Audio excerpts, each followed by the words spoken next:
I'm the Director of Strategy and Innovation at Youth Futures Foundation. I'm delighted to be chairing this breakout session on preventing a pandemic generation. Before we get into the content, and I invite the wonderful group of speakers that we have who are going to be presenting today, I just wanted to make sure I did a few housekeeping notes. So firstly, if you could remain muted throughout the session, that would be great, and keep your videos off. However, if you could change the title of your video, your screen, so that you have your name and your organization, one or the other, that would be fantastic. As you've hopefully seen, we're recording the event and we'll be sharing it after the day. So this will be available if you want to rewatch, or if you're aware of people who haven't been able to join who may want to watch. And then finally, please do use the chat if you have any questions that you want to ask any of our speakers. Yeah, please put them in there, and then I will keep an eye and make sure that hopefully you have your question answered. So preventing a pandemic generation, as I'm sure we're all aware, the pandemic has had a huge impact on young people and their lives, on their education, on their mental health, and of course their employment prospects too. So today is an opportunity for us to reflect on what that impact has been, the extent to which different youth employment initiatives, be it from government, by the voluntary sector, other parts of the public sector, by employers, are helping to stem the tide of the significant increase we've seen in youth unemployment and long-term youth unemployment, and what we would like to see happen next. So I'm delighted to kick us off by introducing Chelsea. So Chelsea is 22. She is a young person involved in EY Foundation's pre-employment program. She's recently finished at university and is now doing a master's in public health and international development as well. So she's just going to be sharing her perspectives both on the Foundation's program and more broadly on the Youth Unemployment Challenge too. So I'll hand over to you, Chelsea. Hi, thank you for that introduction. So yeah, I'm just going to talk a little bit about the experience I think young people are facing at the moment, including my own, and what support I think would be really helpful. So first I want to talk about university. During my undergraduate degree, I was in my final year, and that is when the pandemic first hit. Now finishing my master's, obviously it's still ongoing. It's been really disruptive for a lot of young people. Challenges emotionally, physically, mentally. You could have 5 hours of lectures just staring at a screen, and it's incredibly difficult to stay motivated, and that's for any person, let alone people with specific learning difficulties, ADHD, other problems. People's learning styles are very different, so this movement to online has been really difficult. I think universities have been very good at supporting students to get the results they need in terms of the no detriment policy that they put in place and allowing extensions. However, for the actual experience of young people in education, I think there hasn't been much support. I think a lot of people have probably heard the statistics about mental health in young people deteriorating by a lot. It's hard, and I think first year students and master's students, it's very lonely. You don't meet any people, you don't really know who to go to for help. Teachers are under a lot of stress. If you move on to work, I think young people, there's two sides of the spectrum. There's the young people that are under a lot of pressure because they work in hospitals and supermarkets, and they're expected to work extra hours in quite a scary time. I personally work at a hospital, a COVID hospital, and that was difficult in its own way. And then you have to manage a degree or a master's or A-levels, which is incredibly hard. And then you have the other aspect of people that work in hospitality that are being furloughed, the hours are being cut, they're having to apply to universal credit for the first time. So there are all these challenges, so different yet equally very difficult. And I personally don't think that there has been enough support for young people in these new challenges. In terms of support that I think would be really helpful, I actually put a post on my Instagram page because I wanted to hear people's experiences. And I think practical advice and guidance is so important, because I think when you leave school or even leave college or high school, you're kind of left to your own devices, and applying to universal credit is something young people had never thought they had to do. They now have to do this long process that's incredibly difficult to understand. And then young people, they don't know their workers' rights, their contracts, their even living. So I've got friends who have had to negotiate rent with their landlords because they can't meet it because they're on furloughed wages, which is their average hours of 12 a week. It's these kind of skills that young people haven't had to face yet, and the first time they're facing these challenges is in a global pandemic. So I think advice in those lifestyle areas are important that I've not really heard people speak about. And then in terms of skills and employment, this has been mentioned today, which I think is incredibly important: IT skills. There's this idea that young people are technologically savvy, and although we might like to think we are, it's probably very social media based and less professional digital skills. And I think by upskilling young people to be able to have the professional IT skills, it'll make them much more valuable to an employer, because IT is the present, IT is the future. We're not escaping it. So we need to equip young people as much as we can with those IT digital skills. And then just my final point is regarding experience and employment. I know a lot of people whose grad schemes no longer went ahead. A lot of companies that are currently doing hiring freezes, and young people that would usually be doing summer work experience, the opportunities aren't out there at the moment. Today I've heard a lot about Kickstart and some of the things which sound really great, but I'm just a bit unsure of the uptake, and I don't know whether that's just me not knowing enough about it or whether it's something that's ongoing. But I think there needs to be a lot more effort into creating these opportunities for young people, because we want the opportunities, we want to work hard. It's just hard to do when there are so many difficulties through the pandemic, and companies not always wanting to hire a new person with less experience when they're already having such hard times with resources in their own company with their own employees. So yeah, I hope that was informative for you all. And if there's any questions at the end, I'm happy to give my view. Thank you. Thanks so much, Chelsea. It's so easy to talk about young people without young people. So it's nice to actually hear a young person share their perspectives and the perspectives of their peers and have that frame the discussion today. So really appreciate that.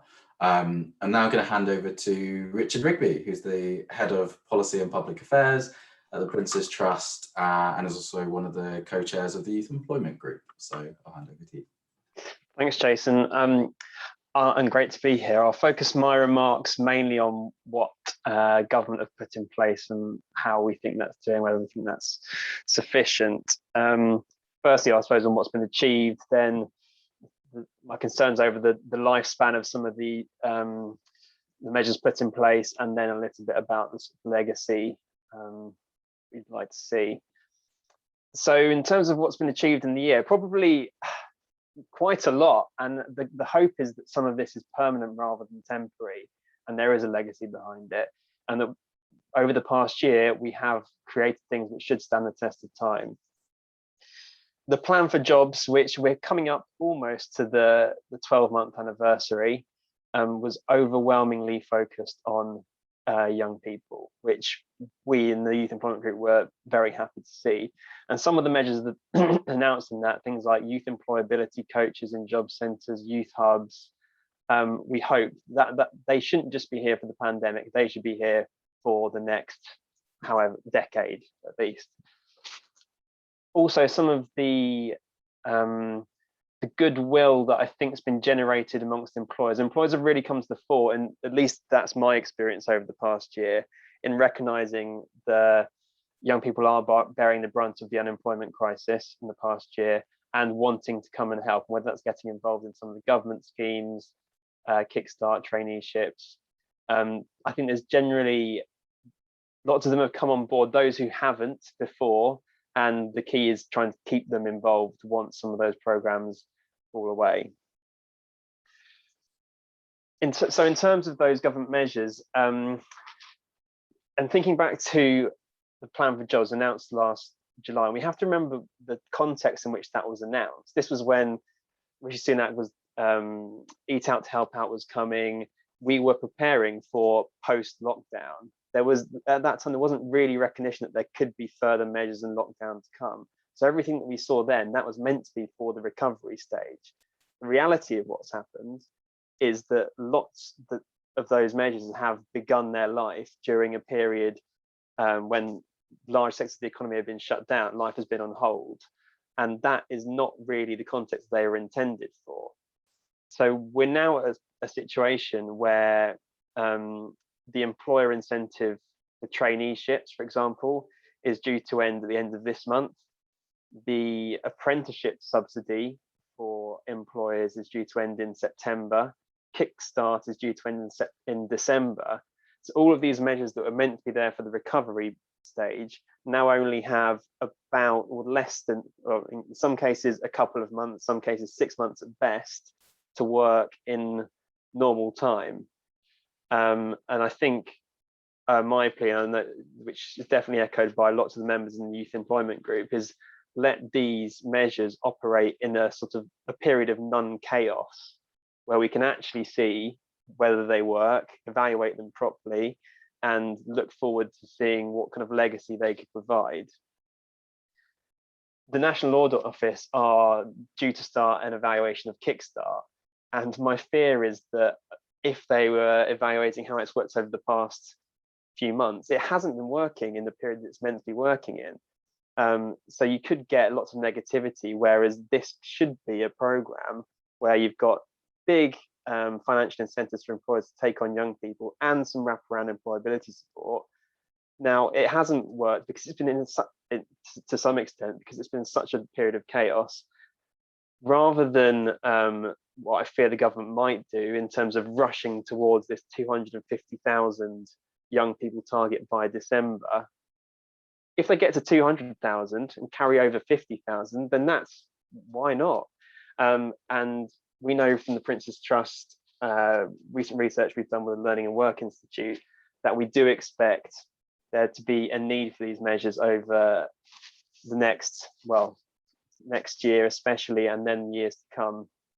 Part of this is to do, I can come to this in maybe the discussion, but to do with the sectors and occupations that young people work in, tending to offer fewer jobs, forecasting over the next few years. And that's nothing really to do with the pandemic. That's just the changing nature of the labour market. So the chances that we might see fewer young people in employment in the years to come. And then I suppose the third point, and interesting, especially in some of the things that Chelsea was talking about in her introduction, and lots of the, I suppose, new life skills that young people have had to learn quickly. And we know that the pandemic generation phrase has garnered a lot of public support, but the flip side of that is that we, of course, we don't want that phrase to lead to people thinking about the sort of predetermined chances, or young people feeling like they're hostage to the misfortune of being at a certain age during past year. So lots of those skills that they have, I mean, showed enormous amount of resilience, determination, and to sort of celebrate the triumph of overcoming the past year, and for that to be recognised by educators, employers, politicians, and all of us in terms of how we sort of set this generation forward. So I'll finish there. Thanks, Jason.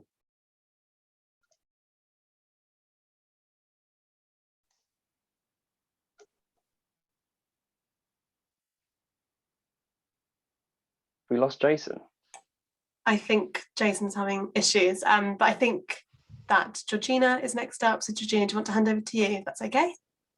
That's absolutely fine. Hello, everyone. I just want to talk a little bit about how Aptem are sort of trying to help with the current issues with young people and employment. And we've been working hard with our customers to support young people into good, sustainable employment and work during this time. And we've been able to connect a number of job seekers and providers through our Aptem Employ platform, which enables quick management of applicant eligibility, paperless onboarding before moving into active case management. Platform also has dashboard reporting and gives direct access to Zoom messaging and personalised employment plans. And this solution supported DWP contracts and also offers a built-in self-service job seeker portal where job seekers can build CVs, access e-learning modules on job seeking skills, and view and apply for thousands of aggregated job vacancies. Thinking about how job seekers have benefited from Aptem Employ, Aptem Employ is actually a modernised, improved version of My Work Search, which we used back in the financial crisis to support people back into work. We ran a detailed survey of over 70,000 job seekers, and the results from that concluded that employee reduced the time to find work by 50%. 62% people found a job within 3 months versus 20%, which is the industry average. And 92% of successful job seekers said Aptem Employ helped them be successful in their job search. Thinking about how the pandemic has affected our access to skills and career advice, we need to consider regional employment figures from the Office for the National Statistics. And they show that the long-term unemployment has risen 40% during the pandemic to 215,000 young people out of work for 6 months or more. Also, if you consider the 16 to 24-year-olds who are currently unemployed, 74% of those have been unemployed for at least 6 months. According to the annual Youth Employment Services Census, young people say the biggest barriers to employment are not knowing the skills employers are looking for or how to acquire them, not knowing what careers exist and the pathways to those careers or how to apply effectively for jobs, feeling that lack of work experience will be a barrier, and also reporting barriers including access to opportunity, mental health and well-being.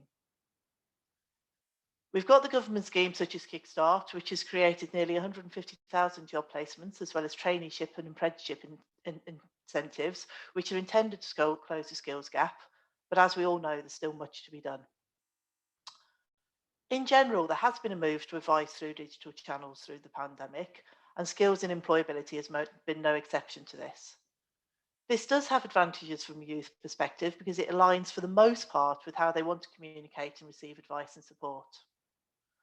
So as an organisation, we work with employers, training providers and employability providers to help bridge the skills gap through providing software solutions that connect young people to job seekers.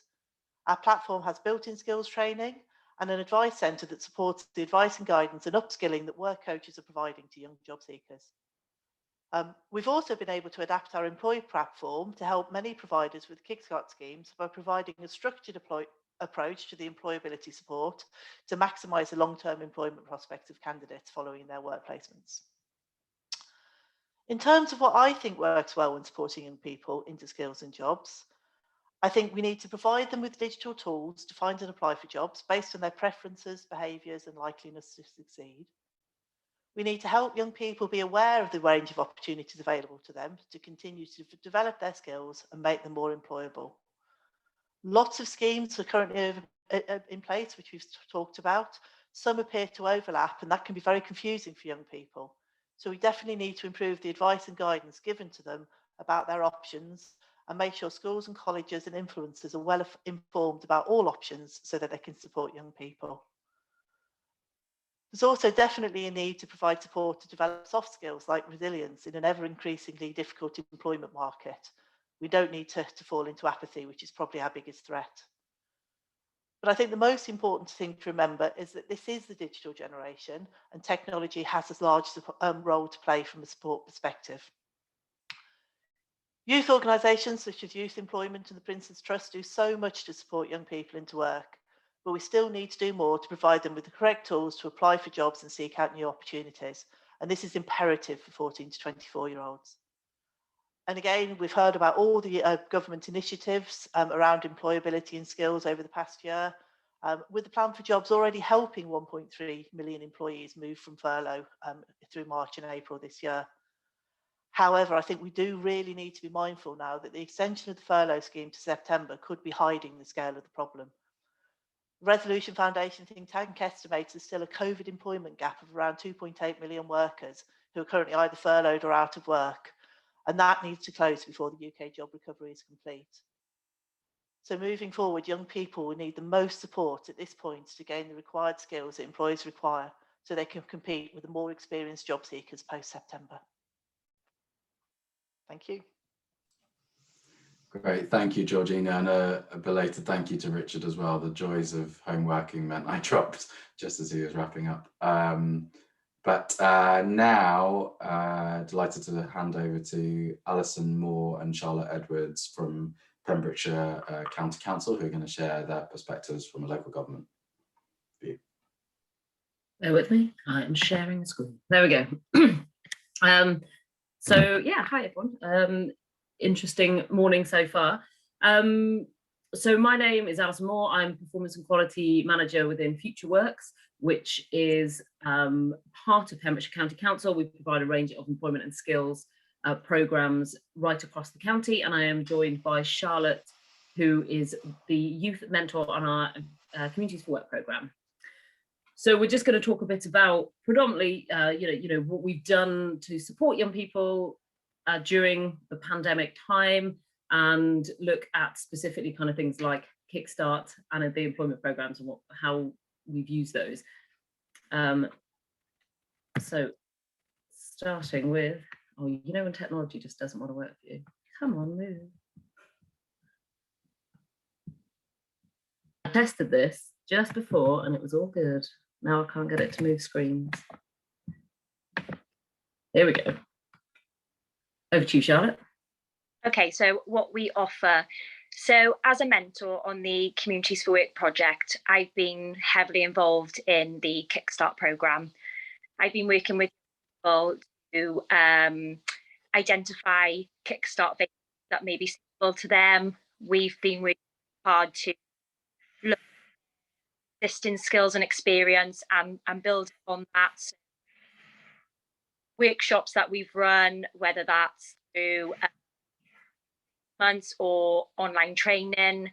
We've also provided group support as well as one support, and we've been job matching to make sure that those start opportunities are the ones that are sustainable, that they're going to enjoy and that they're going to get the most out of. So we offer a wide variety of support, which we will go into a bit more detail in the next slide. Okay, I hope everybody, Charlotte, you're cutting out a bit. So if anybody has questions at the end because you can't hear what we're saying, that's technology, please do ask us. So in terms of Kickstart, we are both an employer and a gateway organisation. So we have created, in total, you will see, and I say it's about 200 jobs between the two sides of this, and we've successfully so far filled about 60 of those roles.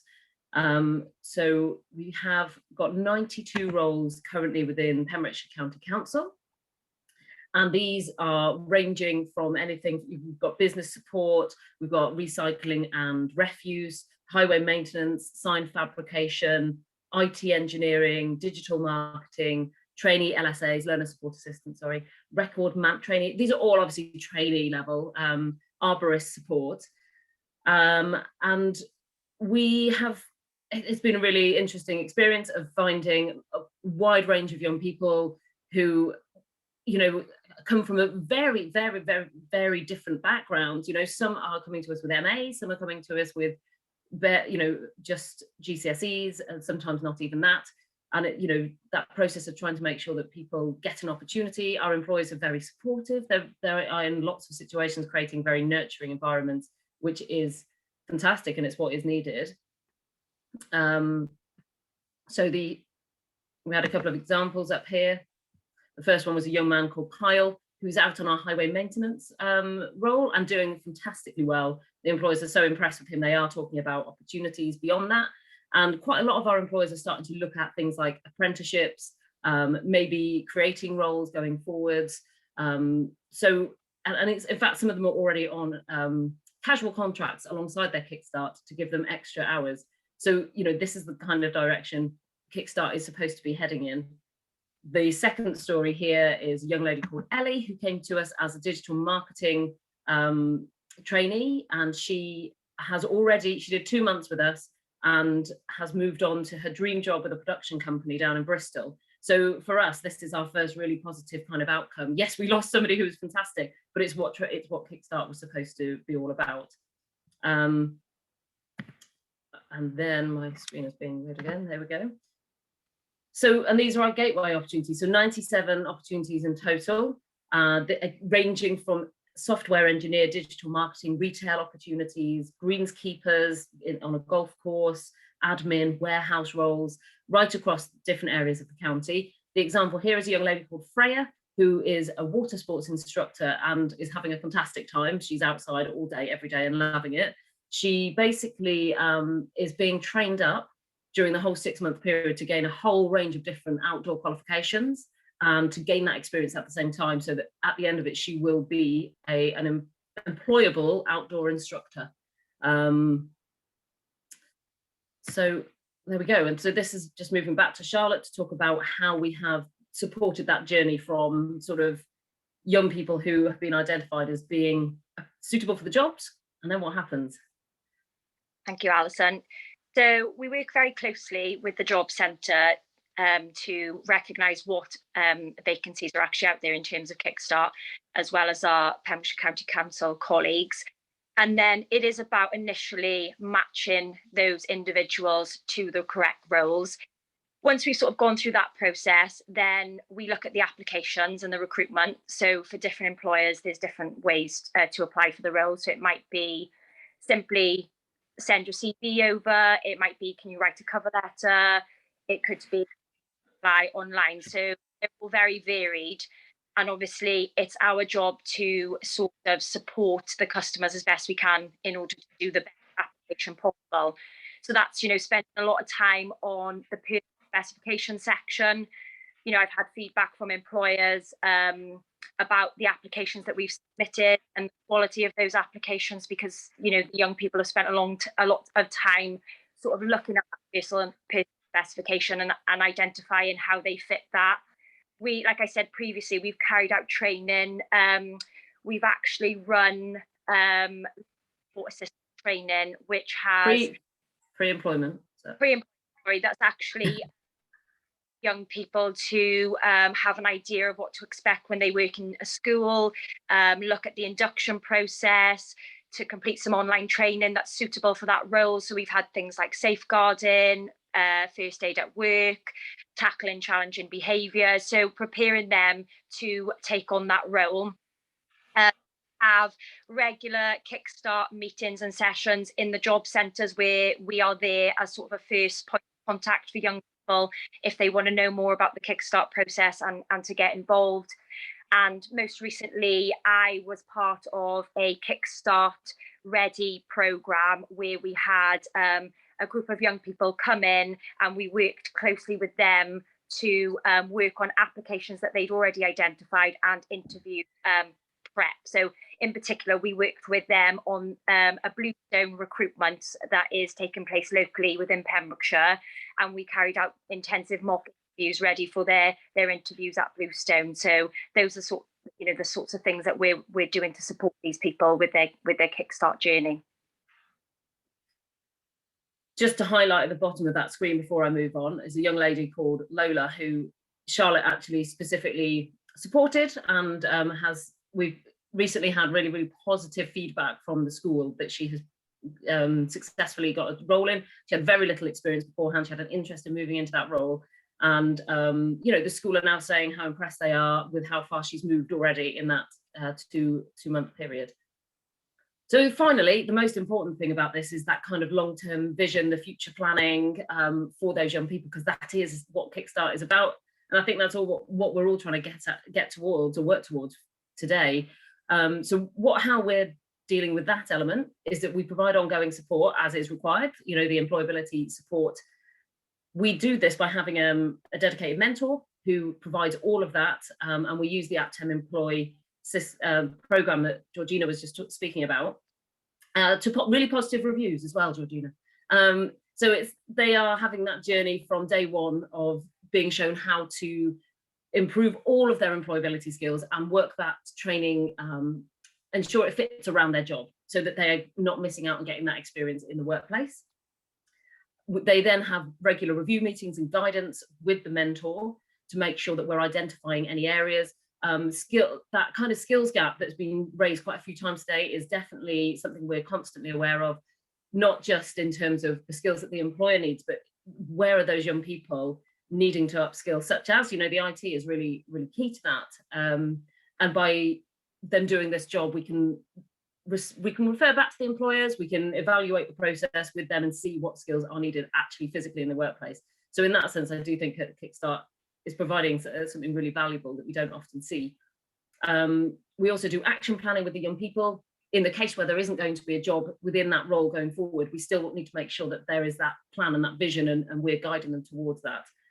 And then we're in sort of month 3 for some of our young people. So by month 4, we will be starting to look at exit strategies and going back to the employers to identify, right, are you looking at apprenticeships? Are you looking at creating jobs?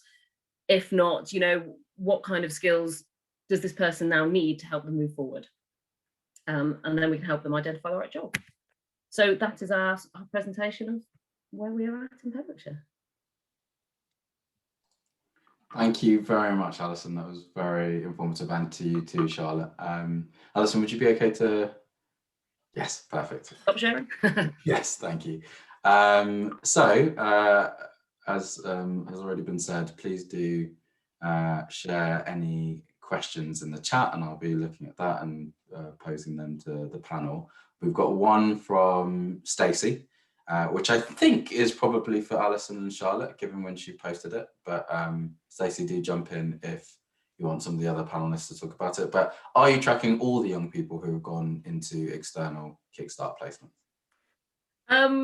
It's an interesting question. Initially, we gave employers the option to use our employment package or to provide it themselves. So, and a few opted out. So actually the example of Freya, that employer opted out, and rightly so. They have a very big support package. They are a training organisation. They understand that process. It became quite a logistical nightmare to monitor who was going to do it, who wasn't going to take it. So in more recent months, we have taken the step to say we will be providing the employment support. And in that sense, so in 2 senses, we track them all.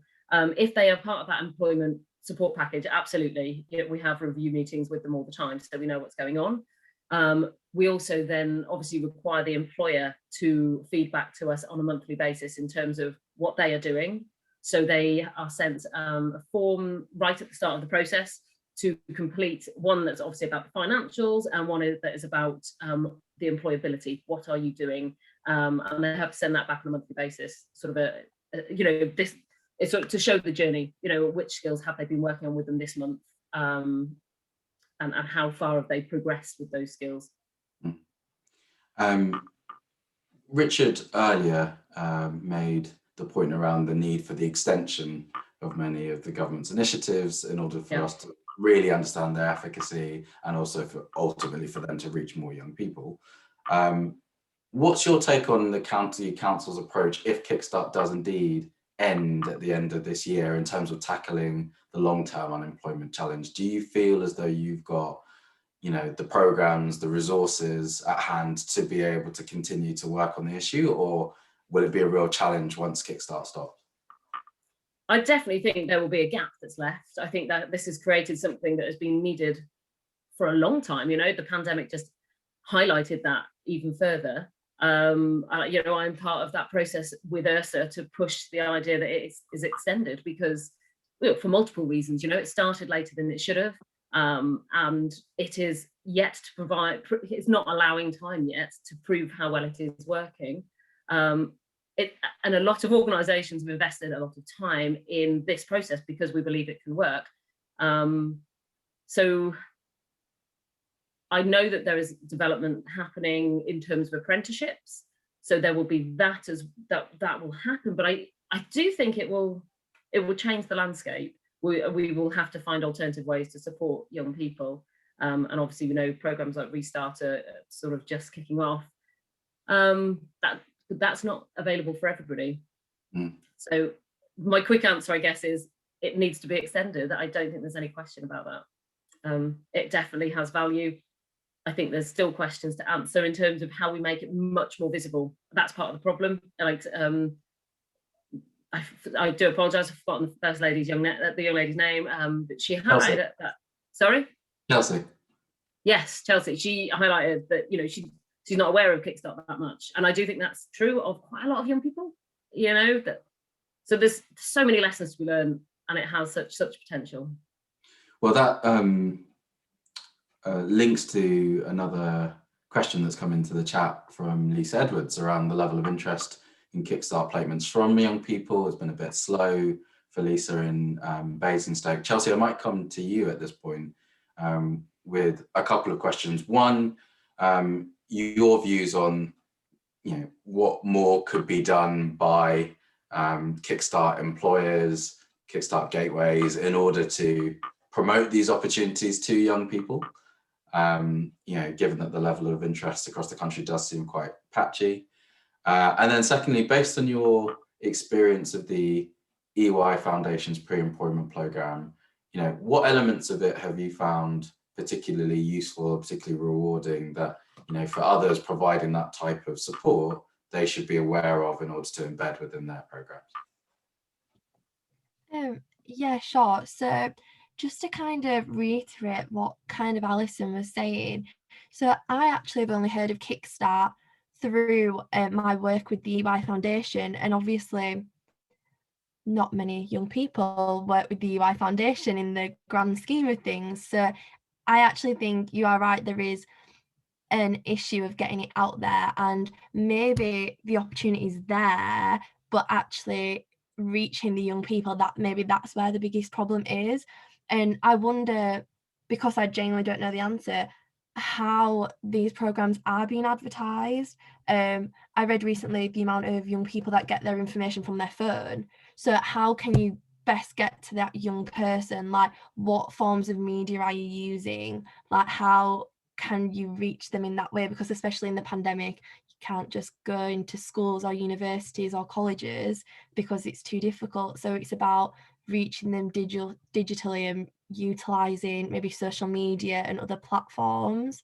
Because what everyone says sounds so interesting, and I'm sure young people would love to take part, but I think maybe utilizing online media more could help. I don't know what's being done currently, but maybe there'd be some there. In terms of the EY Foundation, so I did the programme a few years ago, but I'm actually a peer researcher for Learning Work Institute, evaluating it at the moment. And what a lot of young people are saying is it's one of the greatest aspects of the foundation's programme is the networking. It's the meeting of the people. It's the CV workshops, it's the mock interviews, it's these really practical skills that you can use when the programme are over, the people you can still reach out to, the things you've learned that you can directly apply to applying to new jobs. I think they're the most important parts of the workshops that I utilise the most. If that helps your question, I don't know.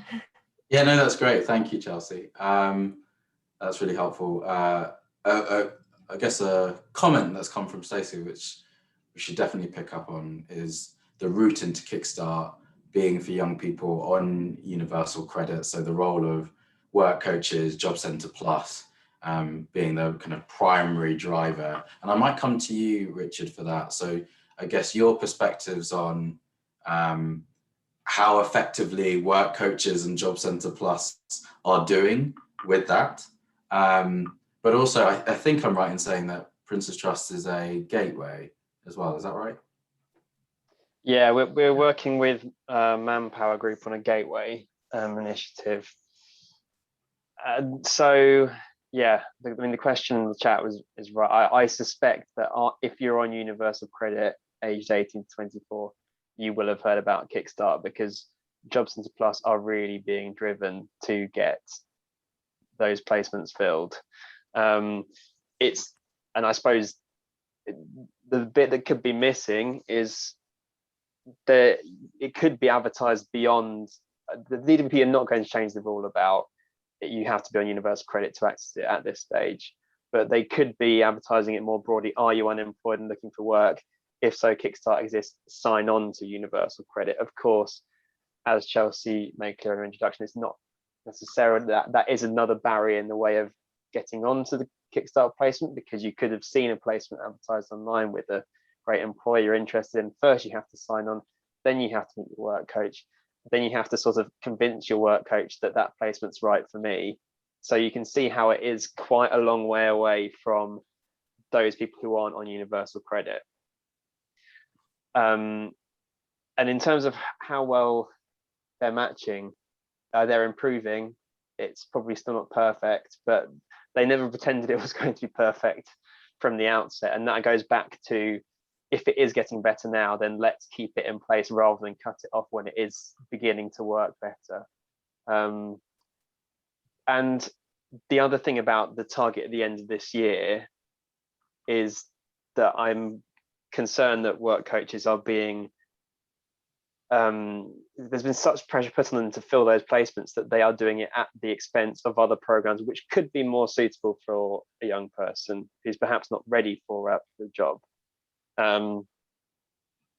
So it should exist beyond, with a range of other support, and that range of other support which should be existing now for those who perhaps are not yet ready to go through the daunting prospect of interviewing online to an employer, who don't have the confidence, who have really taken a step backwards due in their confidence and self-belief due to the pandemic. What Job Centre Plus support is available for them right now. We should be focusing equally on that. And it was great to hear, so Alison, and so in Pembrokeshire you're doing those Kickstart ready support, which is exactly what's needed. And it really feels like there's demand for that to help young people who perhaps aren't quite there to be able to apply off their own back for a placement and know exactly what's going on, give them that interview skills support. Just the question from me is, how's that being funded? Are you taking it out of core funding? Is there, you being helped by some other source? Because there seems potentially to be a bit of a lack there. This is, so we've linked to employment support programs. I guess our advantage is that we have, because we're FutureWorks as an employment and sports, employment and skills provider on a broader sense, we have Communities for Work and Communities for Work Plus sitting under as one of our projects, as well as linking. We do link to a number of other ones across the county. So there's a youth project called CamNessa. We've got E for I, which is supporting young people with additional needs, or broader than that, but that they specialise in that as well. So we can network with other people where needed. So it's worth highlighting that that's only available to those young people who are signed up to the employment support programs. We can't just give it out to everybody. So what we're having to monitor now, and I'm becoming very aware of, is that there is a gap, a very noticeable skills gap with those young people who have had those skills and haven't had those, that kind of that pre-employment support. We have encouraged the Job Centre to send everybody to that program, essentially, but it is a voluntary program. So you can't then say, go to this program, you have to go to it. But on the whole, if a young person is referred to us for one of those programs and a mentor speaks to them, they're quite open to that as an idea. So it is funded through the Welsh Government through the Community for Work Plus programme. I would like to do it for everybody. It is needed. A lot of the things that I highlighted today, like professional emails, how to respond to them. I have a few Kickstarters of my own that I line manage, in different roles, and that becomes evident really, really quickly. Georgina, when you were speaking, you also referred to some of those, soft skills and kind of broader technical skill gaps. Do you just want to elaborate on that further? What you are aware of, what you've seen? Oh, you're on mute at the moment.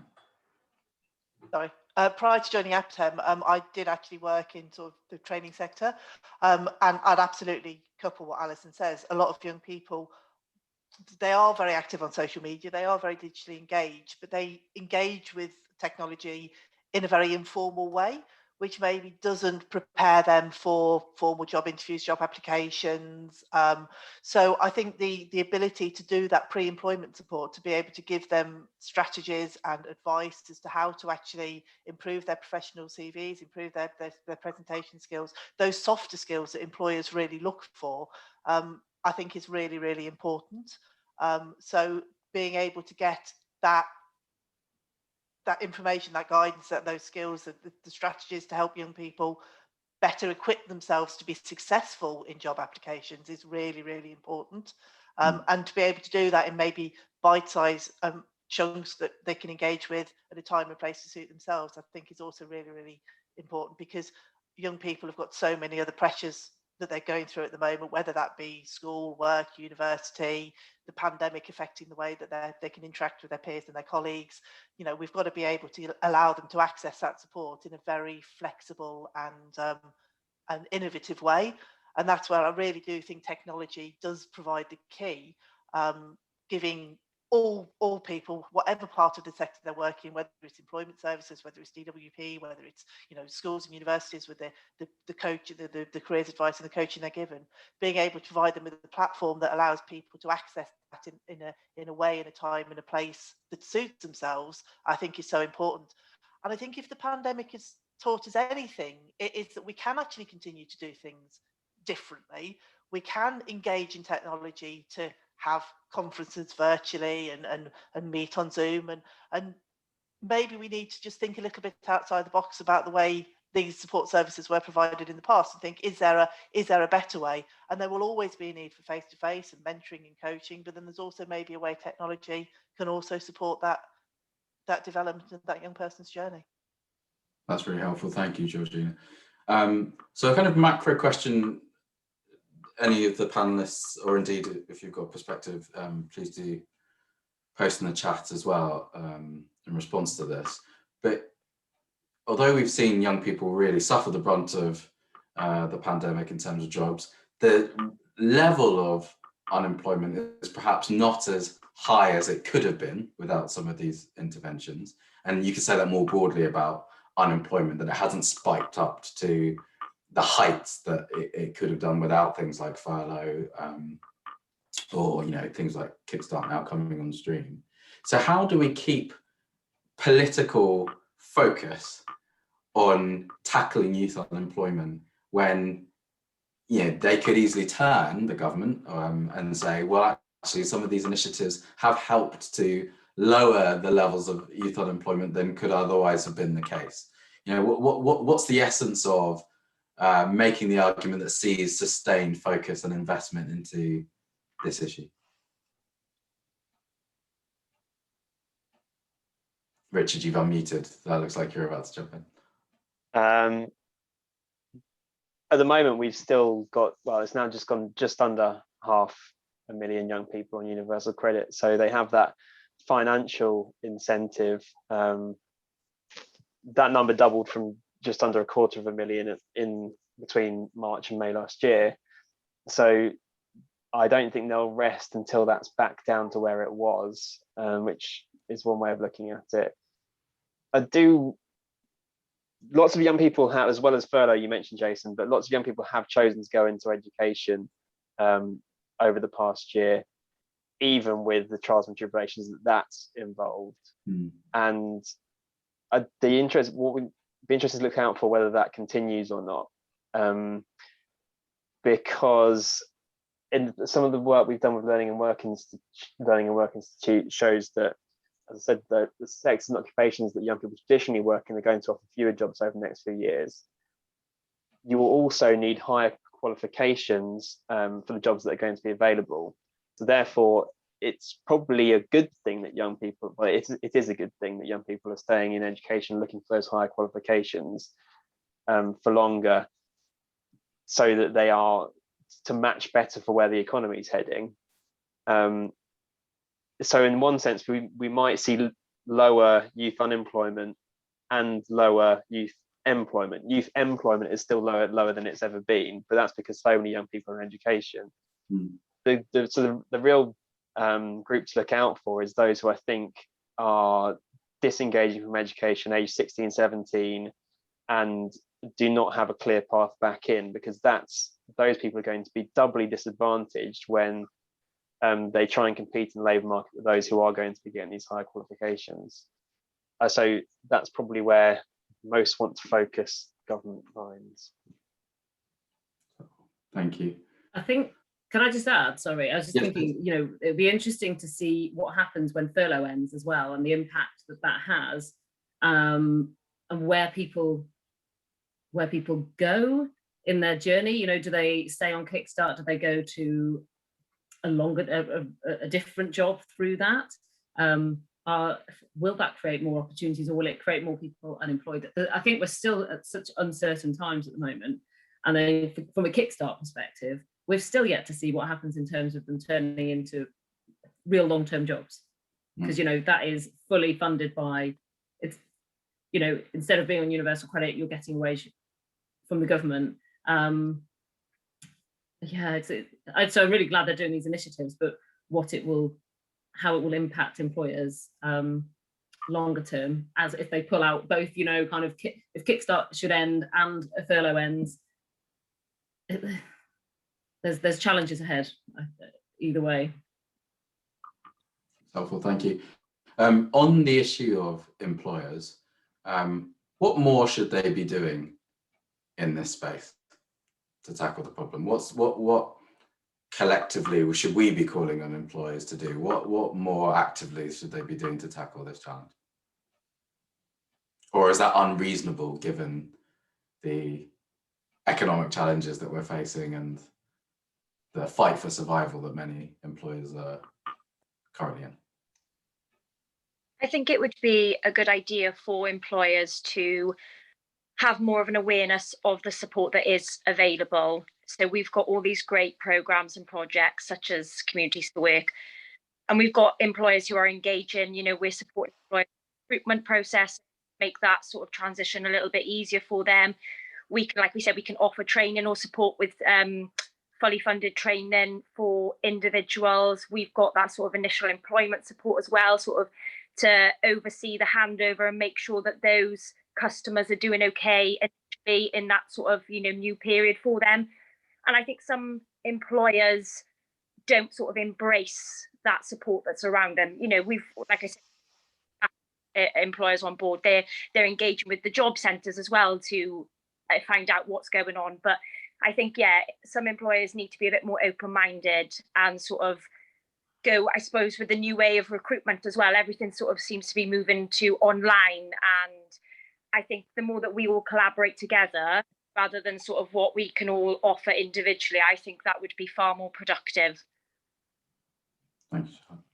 And if I can just add, I think employers are looking for skilled young people, but actually the only place they can get skills is in employment or in traineeships or Kickstart or apprenticeships. So the need for employers to engage in all those programs and initiatives is the only way we are actually ever going to give young people the skills they need to progress and work. You know, there's only so much that external organisations can do without the cooperation of the employers. You have no schemes, you have no initiatives, and you have no work experience to help young people get on in life. So it is really about employers engaging in all the opportunities out there and maybe not looking for that experienced older worker that can step straight into a job, but giving an opportunity to a young person, because a young person is going to bring so much more to the business in terms of fresh ideas, fresh outlook, fresh perspective that can really benefit employers. And I do know employers that are involved in apprenticeship schemes, traineeship schemes, Kickstart schemes, get so much from the young people as much as the young people get from their employment opportunities. Thank you, Georgina. Karen Elliott has posted a good question in the chat. What support is available to support young people with anxiety issues? We are finding a large proportion coming through to our schemes and that this is causing issues for them. What support can they access? We do a lot of confidence building courses, training. I really find the sort of one-to-one mentoring support really helps as well initially with those sort of people who are very anxious. And, you know, since the pandemic, we as a project we've completely had to way of working. And I found there was actually a lot of engagement through that online presence. So through, you know, delivery through Zoom, WhatsApp, MS Teams, rather than perhaps prior to that, we would ask them to come in straight away for a face-to-face meeting. It's sort of building that rapport initially over online if they feel most comfortable in their own homes, and then bringing them into, you know, our outreaches, you know, our community-based venues. And then once you've got that rapport, you can then work on those barriers such as anxiety. You know, I've worked with employers quite closely where I've gone into a participant's induction day with the employer, and I've watched, I've observed, I've taken them there myself just to sort of oversee that initial period of where they feel sort of very anxious, and that has worked because they have then felt comfortable in that first day. And it's not, with a lot of our projects, it's not a case of you go into work and that's it. We track how you're getting on, your progress. We have those conversations with employers. So I feel like we're doing that now more than ever, especially because a lot of people have been at home and they've been isolating. So yeah, we try, and I think a lot of people have moved to this online way of working because it does work for a lot of young people initially to engage, I think, rather than asking them to come in straight away. I'll just add a little bit to that. Yeah. From a Kickstart perspective, those we are now seeing, and I would say this is in the last couple of weeks, the actual real effects of the anxieties that probably have been caused a lot by lockdown and being isolated, actually in the workplace. And it's starting, and they're not necessarily saying anything but prior to this, because they don't want, you know, I have gone back and asked Job Centre, did we know about this in advance? You know, is there stuff you could have shared with us that you haven't? And that's not the case. They have shared everything that they needed to, but the young person hasn't. Whether they haven't identified it until they've got into the workplace, or they were worried about the stigma that might cause. So in a couple of cases, we've been able to kind of identify it and put some of the kind of workplace support that we have in place. I'm now starting to look at what can we do on a bigger scale, and maybe offer some specific targeted training. We have a member of staff who specialises in sort of a therapeutic approach to how he works with young people. So I'm hopeful that we can maybe utilise that in some way to offer something to all of our young people on Kickstart. Because the truth of this is, I don't now know how many of them out there that we've put into jobs are having that. I think, you know, some will not be at all. It's a sliding scale. So it's definitely, we are definitely experiencing that as well. And I think it is something that we need to address quite quickly. Thank you, Alison. I'm conscious of time. This felt like a wide-ranging but rich conversation. What I'd love to do is just hand over to Chelsea. Just if you have any very quick reflections on the anxiety issue, but also just generally based on the conversation, any final reflections that you have before we pull to a close. Yeah, definitely. I really like what Alison was saying about in-work support. I think starting a new job for any young person out of education's difficult, let alone after the isolation through a pandemic and other things people have faced during the pandemic. I think sometimes it's hard to ask for help about something like anxiety.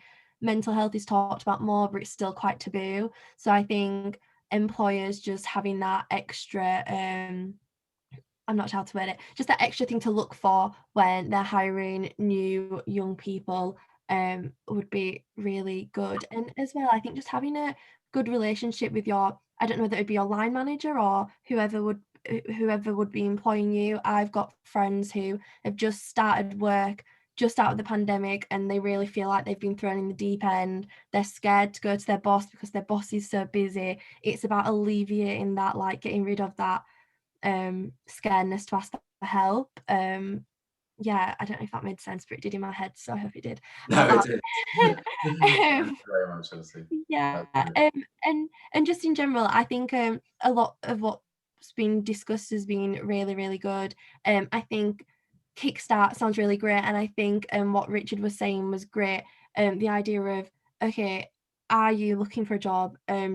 have you applied for universal credit? Have you done these steps first? Because if people are going straight to Kickstart and there's these steps they've not ticked, like that is a problem in itself. So I think the whole process could probably be explained a little bit better. And just that we're even having this convention, I think, is really helpful, because it's a really big issue, youth unemployment. And I think as a young person about to finish my master's, people say I'm really qualified because I've got a master's, but in reality, I don't have some of this experience that some employers are looking for. So I think whether you're lower skilled or higher skilled, there is this anxiety and worry going into the job market.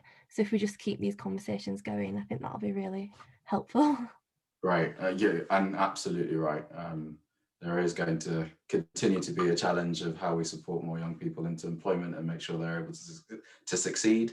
That will require government to continue to do more, it will require local authorities to continue to do more, and employers too. It's going to require a whole range of interventions connecting together, shaped by perspectives from young people.